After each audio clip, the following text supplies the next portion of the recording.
এবং হতাশাগ্রস্ত নদী ভাঙ্গনের এলাকাবাসী আমরা আমাদের এই নদী ভাঙ্গন রোধের জন্য উপজেলা পর্যায়ের অধ্যাপক মোহাম্মদ গোলাম রসুল রাজা স্যার যিনি এসেছেন আমাদের প্রধান অতিথি। সর্বপ্রথম আল্লাহ পাকের কাছে লাখো শুকরিয়া আমাদের দুরবস্থার জন্য আমাদের পাশে এসে দাঁড়াচ্ছেন এই জন্য আল্লাহ পাকের কাছে আমাদের হায়াতে তৈয়ব এবং সুস্থতা কামনা করছি। আল্লাহ তাআলাকে হায়াত দান করুক, আল্লাহ তাকে দীর্ঘজীবী করুক, আমরা এই আশা কামনা করছি। আমাদের অনেক আশা আকাঙ্ক্ষা নিয়ে আপনাকে আমন্ত্রণ জানিয়েছি। আমাদের এই যদিও আমাদের এলাকার একটি চর, কিন্তু 100 বছরের পূর্বে গঠিত এই চরটি আমাদের সেই বাপদাদার বসত ভিটা আজ দুধকুমার নদী কবলে যাচ্ছে, একের পর এক বসত বাড়ি ভিটা, আর আমরা সেই নদীর কবলে পড়ে হায় হুতাশ করে যাচ্ছি। এই দেখতে দেখতে এখানে প্রায় 100টি বাড়ি ছিল, বাড়িগুলো তছনছ হয়ে কে কোথায় কান্নার স্বরে সে এদিক সেদিক চলে যাচ্ছে।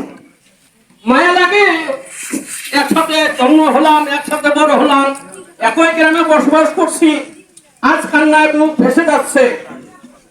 আমাদের করার কিছুই নেই, তাই ঊর্ধ্বতন আমাদের প্রতিনিধি এসেছেন, তার কাছে আমাদের আকুল আবেদন আমাদের এলাকাটাকে যেইভাবে সরকারি পর্যায়ে ভাবে এলাকাকে রক্ষা করা যায় সেই জন্য আমি সবার পক্ষ থেকে করজোড়ে আবেদন রাখছি।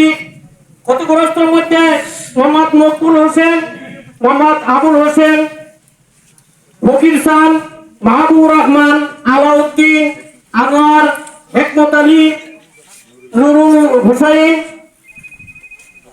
রফিকুল মজিবুর রহমান, মাহবুব ইসলাম, মাহবুব রহমান, আব্দুল ওয়াহাব এবং পাশে বিজড়িত কান্না কণ্ঠে রয়েছেন মহিলারা, বিধবা মহিলারা।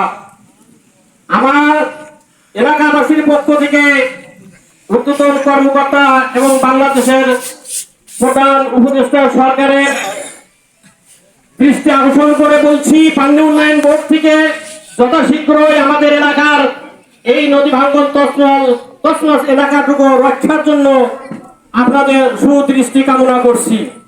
অবশ্যই আমাদের এই চরের অঞ্চলের দুঃখ দুর্দশাগ্রস্ত গরিব অসহায় লোকদের পাশে দাঁড়িয়ে অবশ্যই আমাদের কৃতজ্ঞতায় আবদ্ধ থাকবেন।